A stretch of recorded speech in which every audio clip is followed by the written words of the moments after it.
జయ శుభకర వినాయక శ్రీకాణి భాగవర సిద్ధి వినాయక. నమస్కారం ప్రేక్షకులందరికీ శుభోదయం.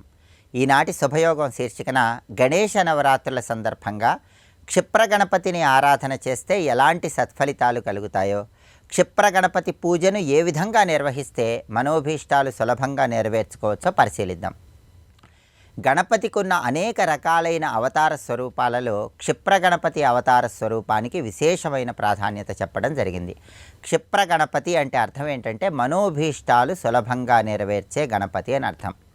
ఈ క్షిప్ర గణపతికి సంబంధించిన ధ్యాన శ్లోకాన్ని గణేశ పురాణంలో చెప్పారు.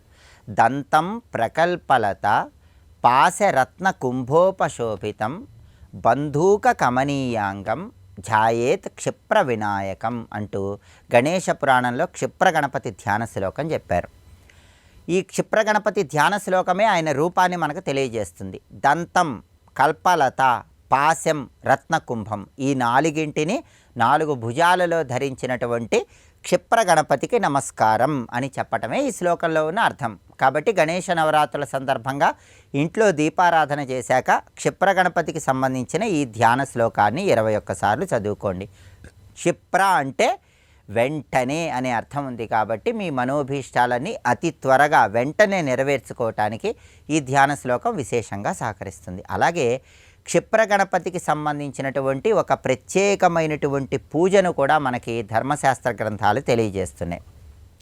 సాక్షాత్తు బ్రహ్మదేవుడే భాద్రపద మాసంలో ఈ క్షిప్ర గణపతికి సంబంధించిన పూజను నిర్వహించి 84 లక్షల జీవరాశులను సృష్టించాడని కూడా గణేశ పురాణంలో చెప్పారు. అంతటి శక్తి ఈ క్షిప్ర గణపతి పూజకు ఉంటుంది. ఈ క్షిప్ర గణపతి పూజ ఎలా చేయాలంటే బంగారు గణపతి లేదా వెండి గణపతి లేదా రాగి గణపతి లేదా మట్టి గణపతి లేదా పంచలోహ గణపతికి క్షిప్ర గణపతి పూజను నిర్వహించుకోవచ్చు. అయితే తక్షణ ఫలితాలు రావాలంటే మాత్రం, అతి త్వరలో ఫలితాలు రావాలంటే మాత్రం శ్వేతార్క గణపతి, తెల్ల జిల్లేడు వేరు మీద చెక్కిన గణపతిని కానీ లేదా మట్టి గణపతిని కానీ పూజించాలని గణేశ పురాణంలో చెప్పారు. మట్టి తీసుకుని ఆ మట్టిలో కొద్దిగా గోమయం కలిపిన మట్టితో గణపతిని తయారు చేసి క్షిప్ర గణపతి పూజ చేస్తే తక్షణ ఫలితాలు లభిస్తాయి. లేదా శ్వేతార్క గణపతిని పూజిస్తే తక్షణ ఫలితాలు లభిస్తాయి.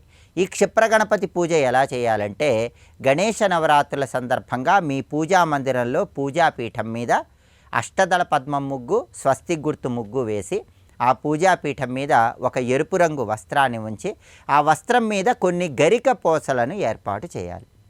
ఆ గరిక పోసల మీద ఒక మామిడాకు కానీ ఒక జిల్లేడాకు కానీ ఏర్పాటు చేయాలి. మామిడాకు, జిల్లేడాకు అందుబాటులో లేని పక్షంలో ఒక తమలపాకు ఉంచాలి. ఆ తమలపాకు మీద గోమయాన్ని ఉంచాలి.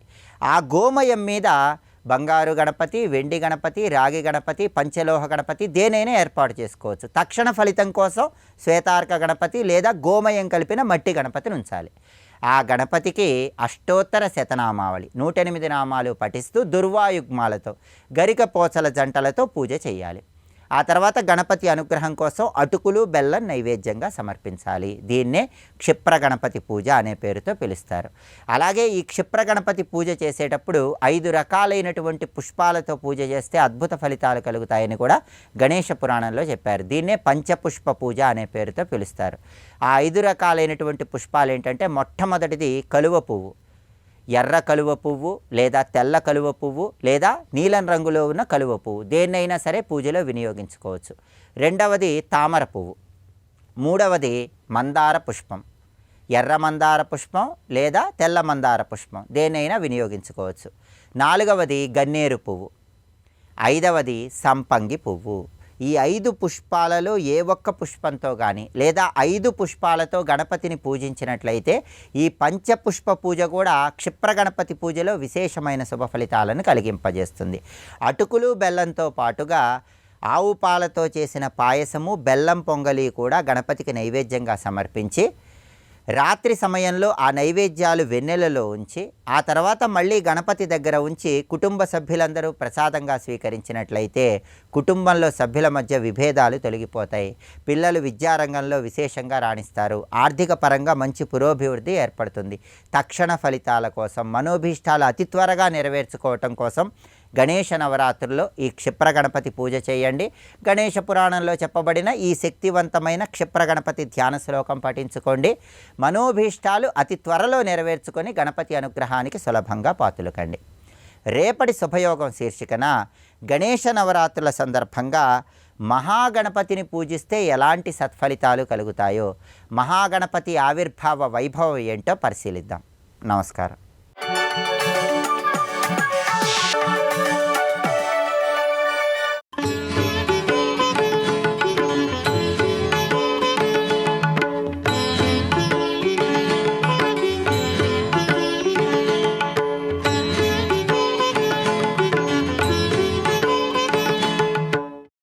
ధ్యేయం వదంతి శివమేవ హి కేచిత్ అన్యే శక్తిం గణేశమపరేతు దివాకరం వై రూపైస్తు తైరపి విభాసయతస్త్వమేవ తస్మాత్ త్వమేవ శరణం మమ శాంగపాణే మమ శంఖపాణే మమ చక్రపాణి అంటున్నారు. అంటే ఎవరిని స్తోత్రం చేస్తున్నది? విష్ణువుని. ఓ చక్రపాణి, శాంగపాణి, శంఖపాణి. కొందరు ఏమంటారంటే ధ్యానం చేయవలసి శివుణ్ణి అంటారు, కొందరు శక్తిని అంటారు, కొందరు గణేశ్వరుని అంటారు, కొందరు దివాకరు అంటారు.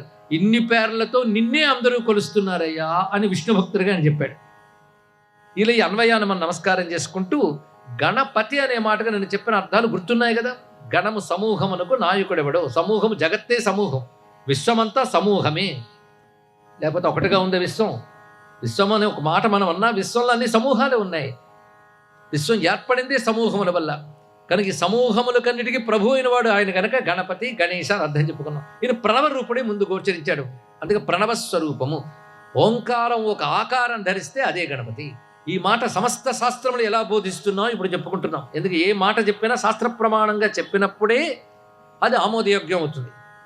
దీని గురించి ఉపనిషత్తుల్లోకి వెళదాం. ఉపనిషత్తుల్లో గణేష్ సంబంధమైన ఉపనిషత్తులు కొన్ని ఉన్నాయి. అందులో ఒకటి గణేశ తాపిని ఉపనిషత్. ఈ తాపిని ఉపనిషత్తు అన్నమాట కొంతమందికి తెలిసి ఉండవచ్చు. నృసింహ తాపిని ఉపనిషత్తు అని నారసింహ మంత్రాన్ని ప్రతిపాదించే ఒక ఉపనిషత్తు ఉంది. దానికి ఆదిశంకర భగవత్పాల్ వారి భాష్యం రచించారు, నృసింహ తాపినీయ ఉపనిషత్తు.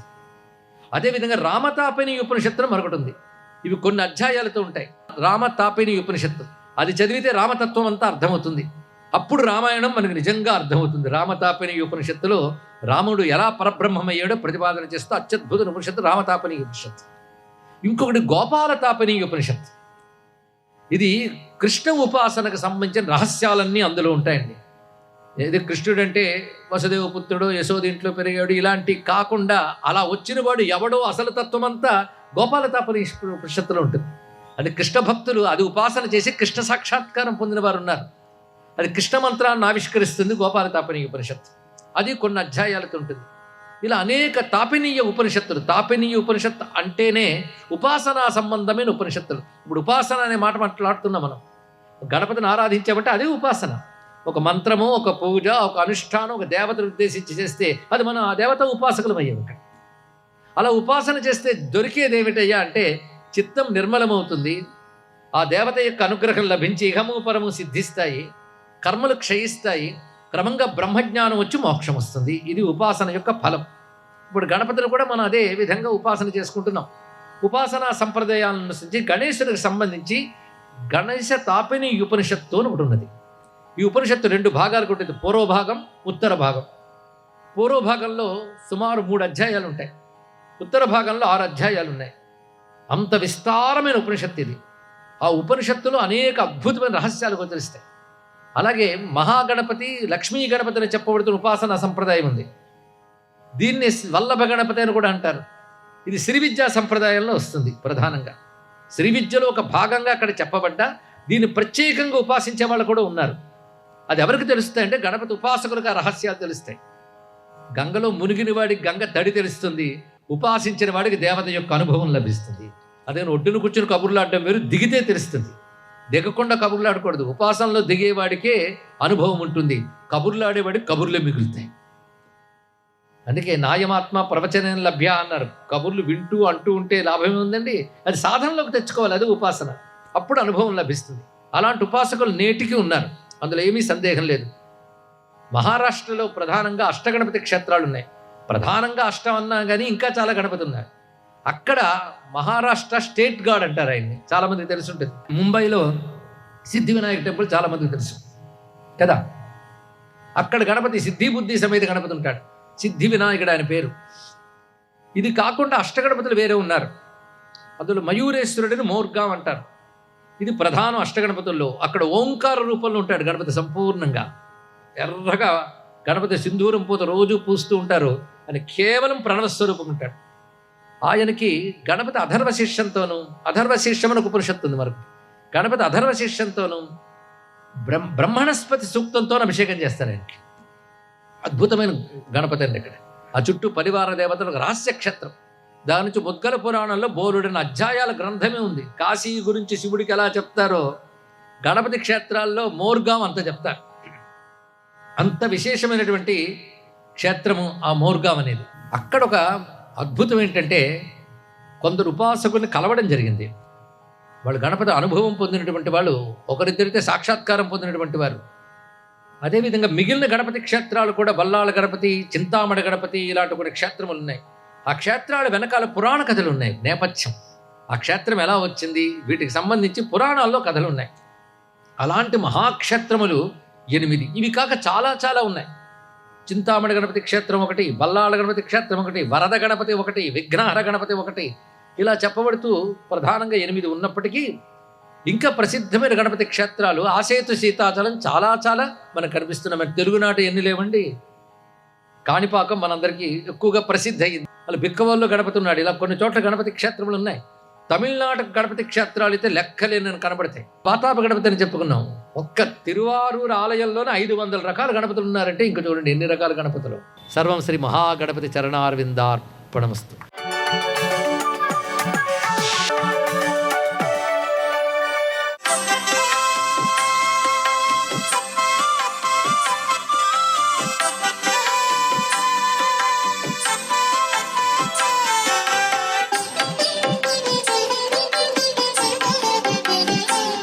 ఓం నమో నారాయణాయ.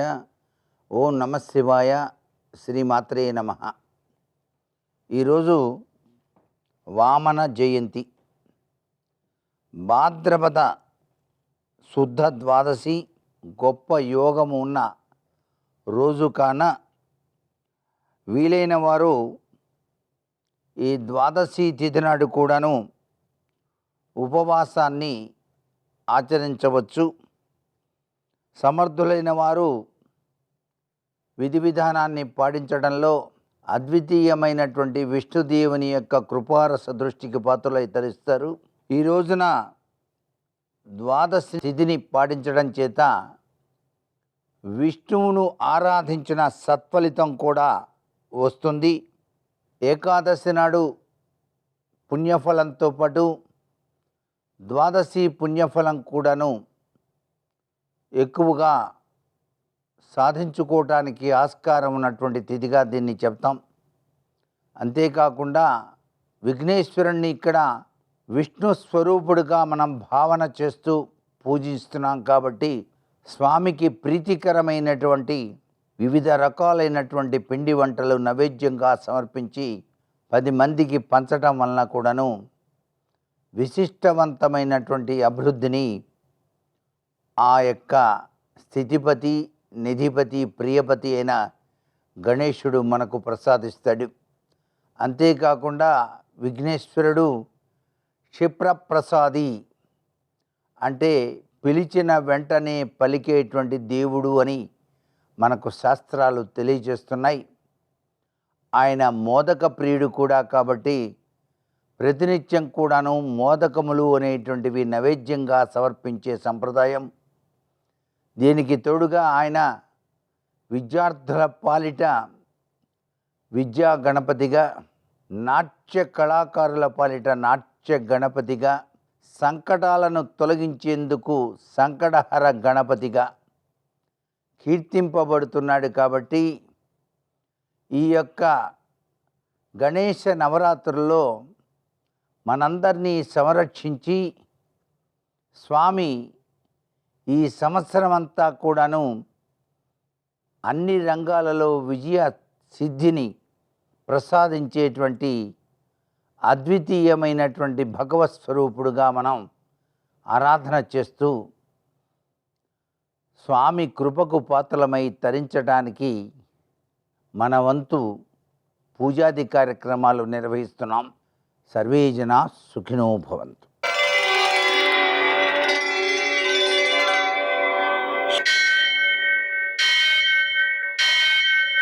సహస్రశీరుషం దేవం విశ్వాక్షం విశ్వశంభువం విశ్వం నారాయణం దేవమక్షరం పరమం పదం విశ్వతః పరమాం నిత్యం విశ్వం నారాయణగుం హరిం విశ్వమేవేదం పురుషస్తద్విశ్వముపజీవతి పతిం విశ్వస్యాత్మేశ్వరగుం శాశ్వతగుం శివమచ్యుతం నారాయణం మహాజ్ఞేయం విశ్వాత్మానం పరాయణం.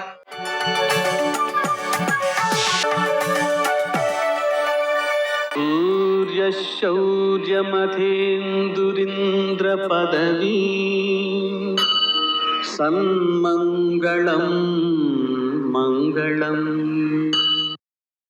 నమస్తే భగవన్ దేవదత్తాత్రేయ జగత్ప్రభో సర్వబాధా ప్రశమనం కురు శాంతిం ప్రయచ్చమే.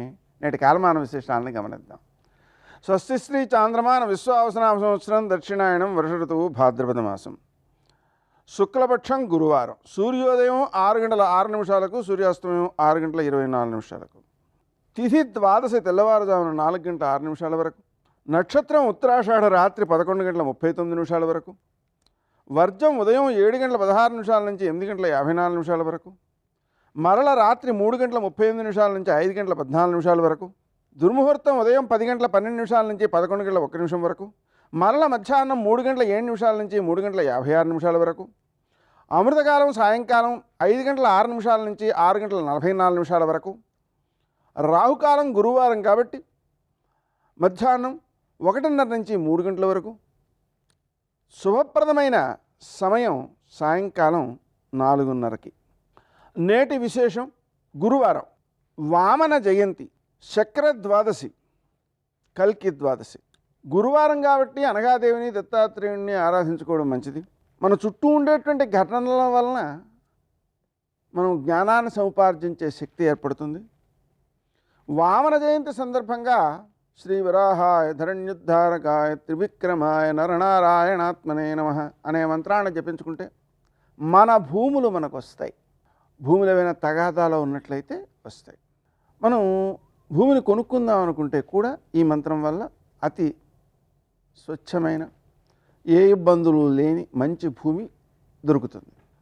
వామనుడు ఏం చేశాడు అంటే బలిచక్రవర్తి ఇంద్రుడి నుంచి రాజ్యాన్ని లాక్కుంటే దాన్ని దానం తీసుకుని మళ్ళీ ఇంద్రుడికి ఇచ్చేసాడు. అంటే మనది ఎవరైనా ఆక్రమిస్తున్నటువంటి సందర్భాల్లో ఈ మంత్రాన్ని జపించుకోవడం ద్వారా, వామనమూర్తిని ప్రార్థించుకోవడం ద్వారా మనది మనకు దక్కుతుంది అని అర్థం.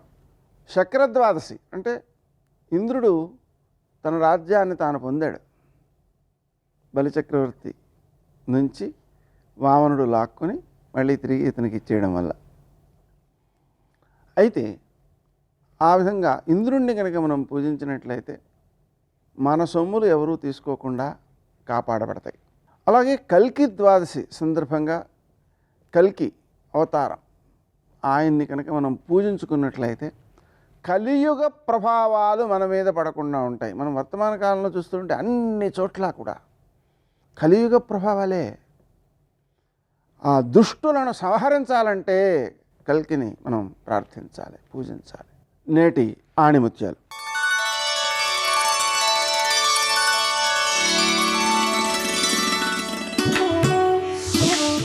నీలోని బలహీనతలను నీచులకు తెలియచేయకూడదు, సమయం చూసి హేళన చేస్తారు.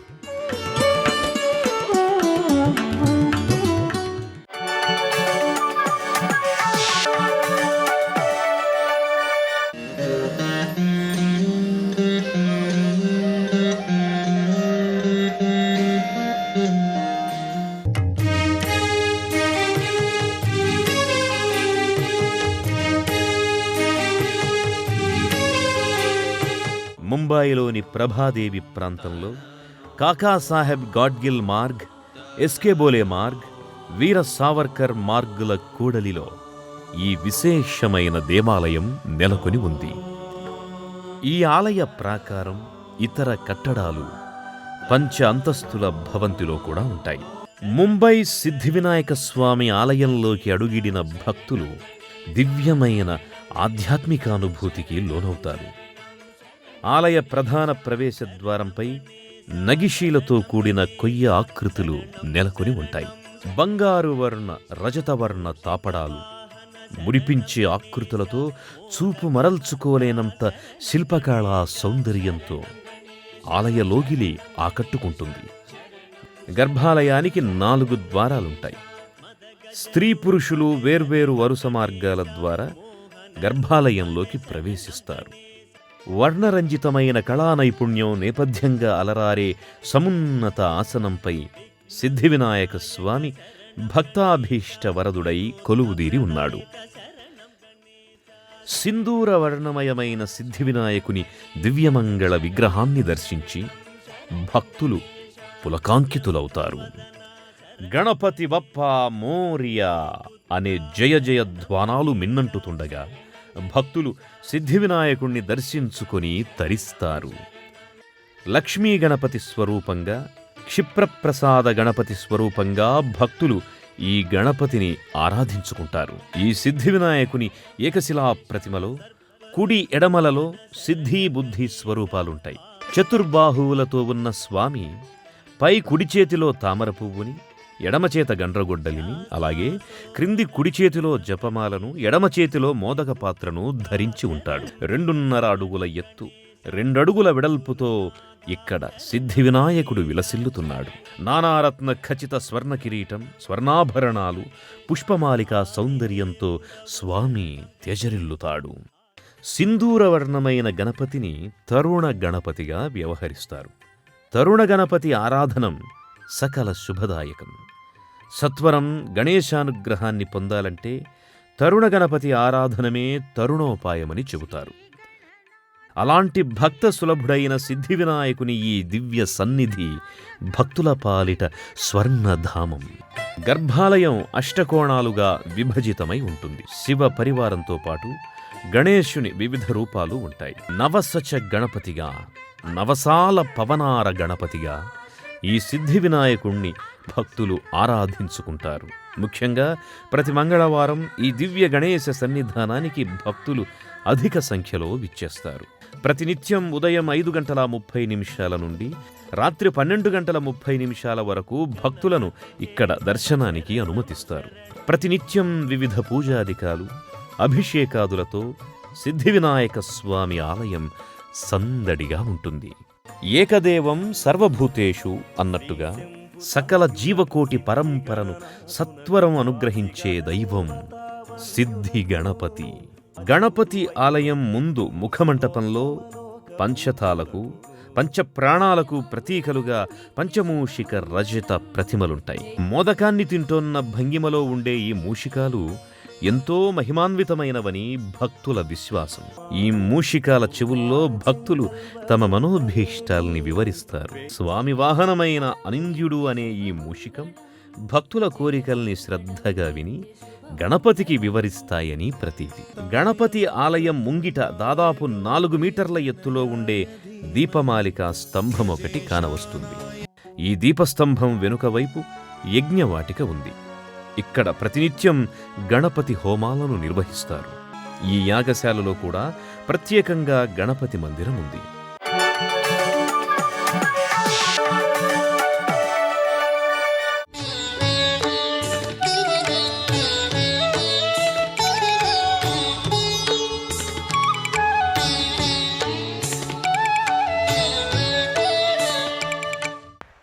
మర్రి చెట్టు ఉందనుకోండి, మర్రి చెట్టు ఇచ్చినంత నీడ ఇక ఏ చెట్టు ఇవ్వదు ప్రపంచం.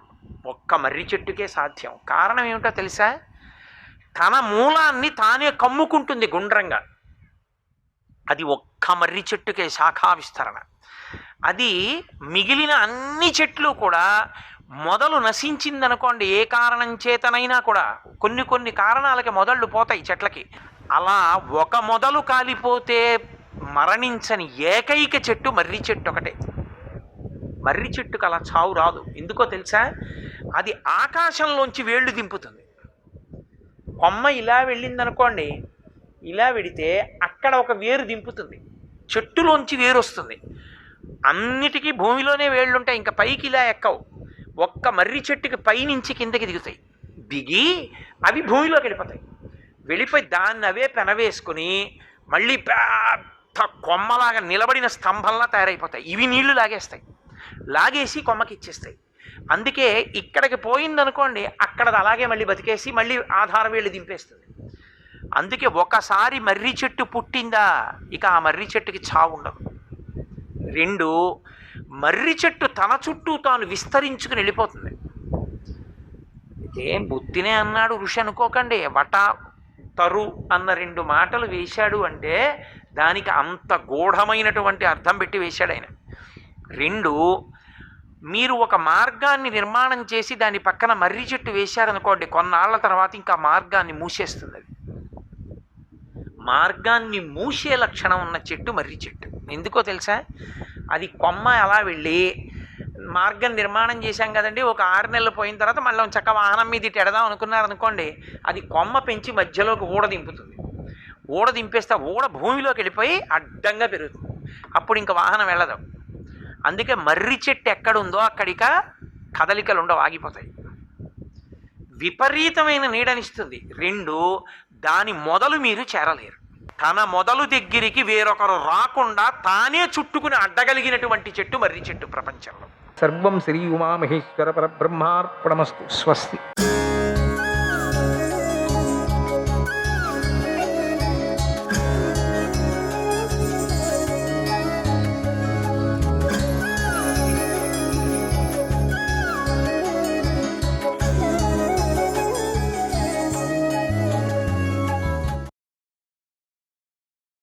కర్మేంద్రియాలు 5, జ్ఞానేంద్రియాలు 5. అవే చర్మము, నేత్రాలు, చెవులు, నాలుక, ముక్కులు అనేవి. అంతఃకరణ చతుష్టయము ఇవే మనస్సు, బుద్ధి, చిత్తము, అహంకారం అనే 4. పంచప్రాణాలు 5. ప్రాణము, అపానము, వ్యానము, ఉదానము, సమానము అనేవి. పంచభూతాలు 5. ఇవే ఆకాశము, వాయువు, అగ్ని, జలము, భూమి అనేవి.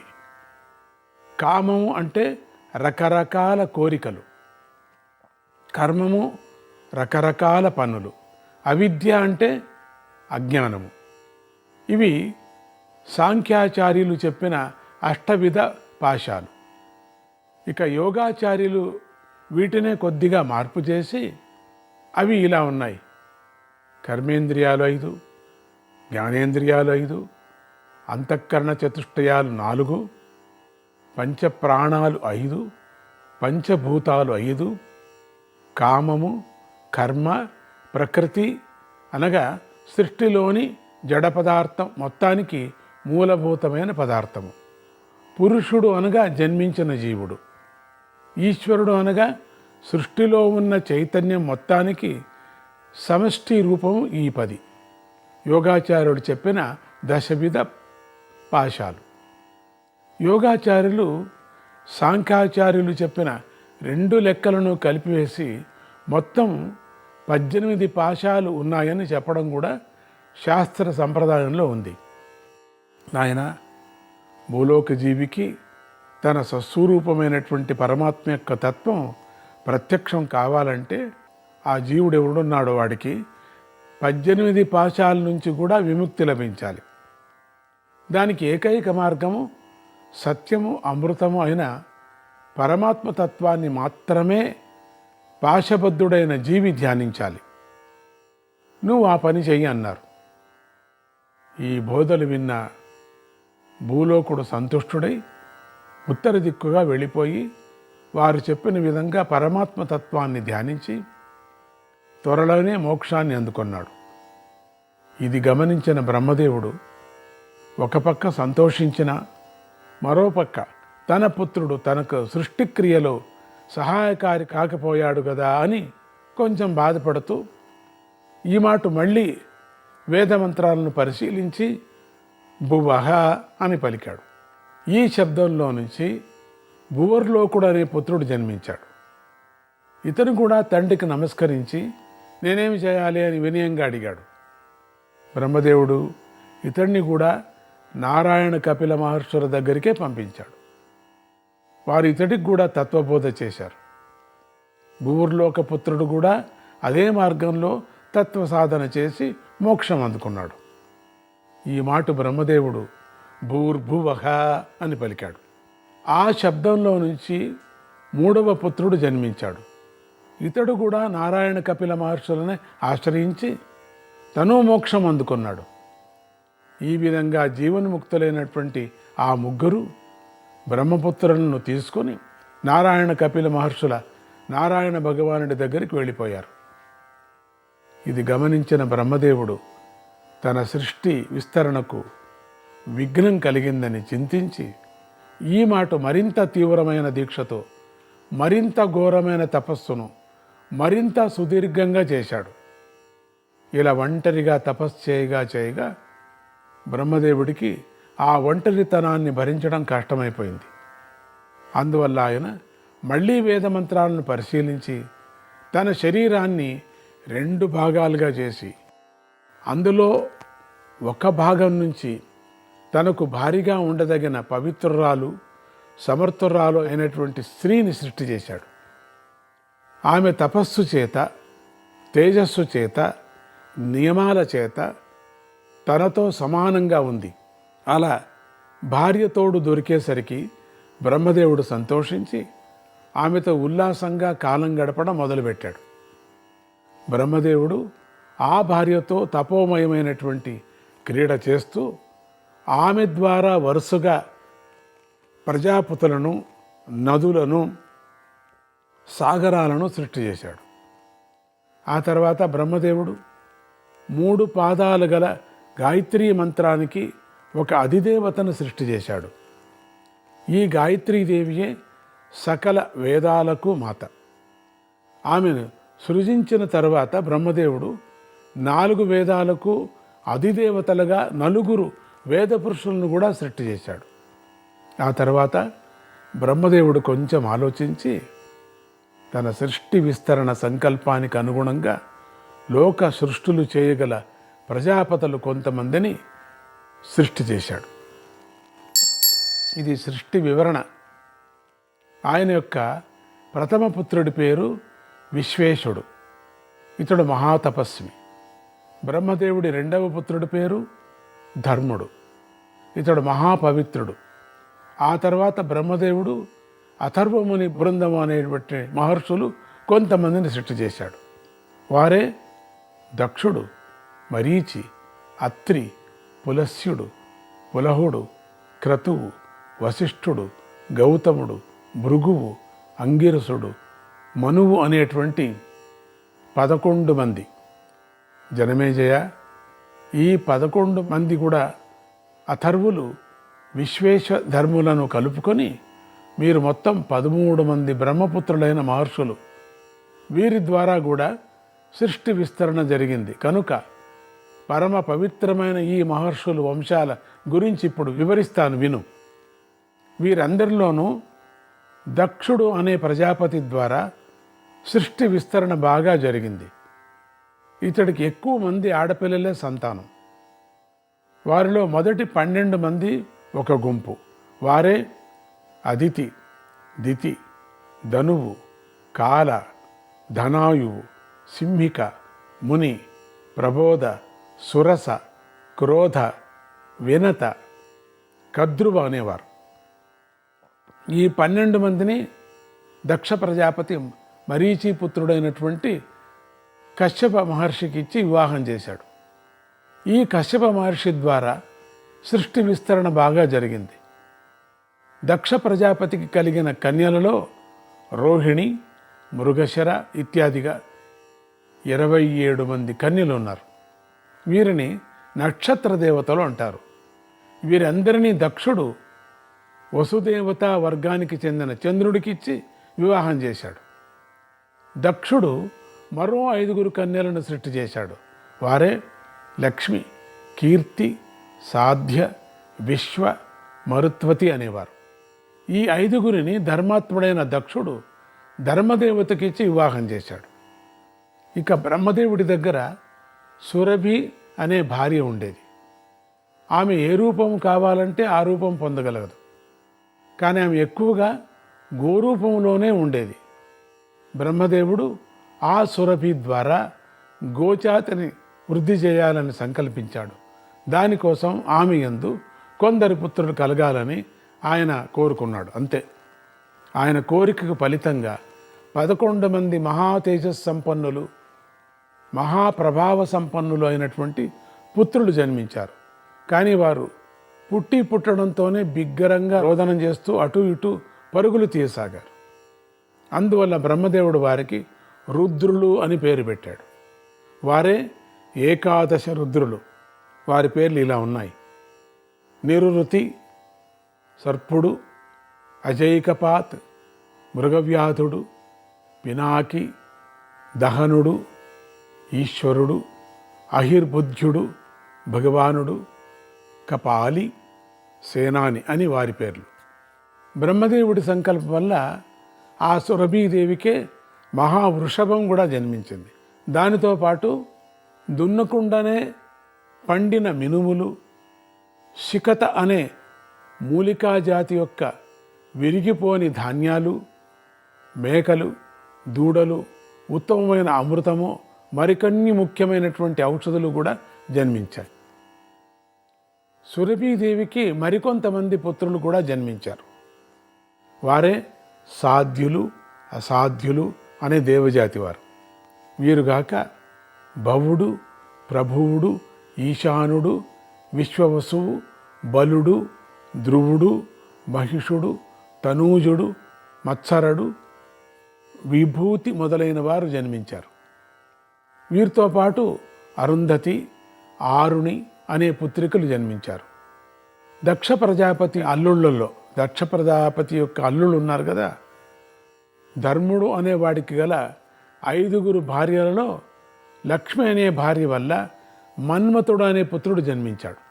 ధర్ముడికి గల భార్యల్లో సాధ్యాదేవి అని ఒక ఆవిడ ఉంది. ఆ దంపతులకు దేవేంద్రుడి ఆజ్ఞ వల్ల సుపర్వతుడు, విషుడు, నాగుడు అనే పుత్రుడు జన్మించారు. ధర్ముడికి సురభి అనే మరో భార్య ఉండేది. ఆ దంపతులకు అష్టవసువులు జన్మించారు. వీరే ధరుడు, ధ్రువుడు, విశ్వావసువు, సోముడు, పర్వతుడు, యోగీంద్రుడు, వాయువు, నిరుతి అనేవారు. ధర్ముడు, విశ్వాదేవి అనే దంపతులకు విశ్వదేవతలు అనే పుత్రులు జన్మించారు. వారే విశ్వావసువు, సుపర్వుడు, విష్టరుడు, రురువు మొదలైన వారు. ఇక చాక్షుష మనువుకి సుధర్ముడు, శంఖపాత్తు, దక్షుడు, వపుష్మంతుడు, అనంతుడు, మహీరణుడు అనేటువంటి పుత్రులు జన్మించారు. ధర్ముడి యొక్క మరో భార్య పేరు మరుత్వతి. ఈ దంపతులకు మరుత్వంతులు అనేటువంటి పుత్రులు జన్మించారు. వీరే అగ్ని, చక్షువు, హవి, జ్యోతి, సావిత్రుడు, మిత్రుడు, అమరుడు, శరవృష్టి, సంక్షయుడు, మహాభుజుడు, విరజుడు, శుక్రుడు, విశ్వావసువు, విభావసువు, అశ్మంతుడు, చిత్రదర్శి, నిష్కుపితుడు, హుయమానుడు, హూతిచారిత్రుడు, బహుపన్నగుడు, బృహంతుడు, బృహద్రుపుడు, పరతాపనుడు అనేవారు. వీరుగాక మరుత్వతికి మరో 2 పుత్రులు కూడా జన్మించారు. ఇక దక్షుడు యొక్క మరో కల్లుడైనటువంటి కశ్యప మహర్షి గల 12 మంది భార్యల్లోనూ అదితి అనే ఆవిడకు 12 మంది పుత్రులు ఒక గుంపుగా జన్మించారు.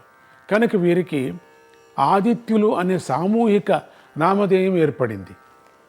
విడిగా వారి పేర్లు ఇలా ఉన్నాయి: ఇంద్రుడు, విష్ణువు, భగుడు, త్వష్ట, వరుణుడు, అంశుడు, అర్యముడు, రవి, పూష, మిత్రుడు, మనువు, పర్జన్యుడు, వీరే ద్వాదశాదిత్యులు. ఆదిత్యుడు అనేవాడికి సరస్వతి అనే భార్య ఉండేది. ఆ దంపతులకు 2 పుత్రులు జన్మించారు. వారిద్దరూ స్వర్గలోకం మొత్తానికి అందగాళ్ళనే పేరు పొందారు. మంచి వీరులు కూడా. కశ్యపుడి భార్యలో ధను అనే ఆవిడకు దానవులు అనే పుత్రులు జన్మించారు. కశ్యప పత్నుల్లో దితికి దైత్యులు జన్మించారు. మనం అనుకుంటున్నాం కదా, ఈ రాక్షసులు ఎట్లా పుట్టారు అంటే అది బ్రహ్మ సృష్టినే. ఆ కశ్యప ప్రజాపతి 2 భార్యలో ఒక భార్యకు దేవతలు, ఒక భార్యకు రాక్షసులు పుడతారు. ఇక ప్రపంచం అంతా మొత్తం ఆవరించుకొని ముల్లోకాల్లో యుద్ధానికి అదే, వాళ్ళను నాశనం చేయటానికి పరమాత్ముడు అవతరించాడు అని. కశ్యప పత్నుల్లో కాల అనే ఆవిడకు కాలకేయులు, అసురులు, రాక్షసులు జన్మించారు. ఇక ధనాయుష అనే ఆవిడకు వ్యాధులు, ఆధులు అనే పుత్రులు జన్మించారు. వ్యాధి అంటే శారీరక రోగము, ఆధి అంటే మానసిక రోగం, ఆది వ్యాధి అంటామే అది. వీటి అధిదేవతలే ఆమెకు పుత్రులే జన్మించారు అని భావం. మనకు అంటుకునేది అదే కదా ఆది వ్యాధి. ఇది బ్రహ్మ మానస పుత్రులే కదా, ఇవి కూడా మనల్ని అంటుకొని మనల్ని పీడిస్తూ ఉంటాయి. ఇక షిమ్మిక అనే ఆవిడ పుత్రుడు రాహువు, మరో భార్య ముని అనే ఆవిడకు గంధర్వులు పుత్రులుగా జన్మించారు. ప్రబోధ అనే ఆవిడ వల్ల అప్సరసులు జన్మించారు. సృష్టి మొత్తం ఇక్కడ వచ్చేసింది. ఇంకా అడగాల్సిన పనే లేదు. మొత్తం బ్రహ్మదేవుడి సృష్టి. దీన్ని వినటం వల్ల కూడా మనకు ఎన్నో విచారాలు తెలుస్తూ ఉంటాయి. ఈ సృష్టి అంతా ఎట్లా వచ్చింది అని అప్పుడప్పుడు మనకు ఎట్లా ఈ మేక ఎట్లా పుట్టుతుంది, ఫస్ట్ మేక ఎక్కడ అనిపిస్తుంది. మనకు గొర్రెను చూస్తే అనిపిస్తుంది, జింకను చూస్తే అనిపిస్తుంది. జింక ఎట్లా పుట్టింది అంటే బ్రహ్మ నుంచే అని అర్థం అవుతుంది. ఇప్పుడు మీకు అర్థమవుతుంది కదా, అన్ని జీవరాశులంతా పరమాత్ముడు బ్రహ్మ నుంచే పుట్టాయి. ఆయన సృష్టికర్త. అందుకని అట్లట్లే పుట్టాయి. ప్రబోధ అనే ఆవిడ వల్ల అప్సరసులు జన్మించారు. సురస అనే ఆవిడ వల్ల సర్పాలు జన్మించాయి. క్రోధ అనే ఆవిడ వల్ల భూతాలు, పిశాచాలు జన్మించాయి. వీరే కాక 4 పాదాల జంతువులన్నీ ఆమెకే జన్మించాయి. దీనికి వినాయింపు యక్షులు, గుహ్యకులు, గోవులు అనేవారు మాత్రమే. అంటే ఈ 3 గణాలు క్రోధ యొక్క సంతానం కాదు. వినత అనే భార్య యందు అరుణుడు, గరుక్మంతుడు అనే పక్షులు జన్మించారు. కద్రు అనే భార్యకు మరొక జాతి సర్పాలు జన్మించాయి. ఈ సర్పాలు భూమిని మోస్తూ ఉంటాయి. గ్రహగోళాల మధ్యలో ఉండే ఆకర్షణ శక్తులే ఈ సర్పాలని సాంకేత రహస్యవేత్తలు చెబుతున్నారు. సర్పాలు అప్పుడప్పుడు కనపడుతూ ఉంటాయి. అందరికీ కనపడవు కొన్ని సర్పాలు. అవి దేవసర్పాలు. జనమేజయ, సృష్టి విస్తరణ గురించి ఎంత చెప్పినా తరగదు. నారాయణ నారాయణ, హరే కృష్ణ.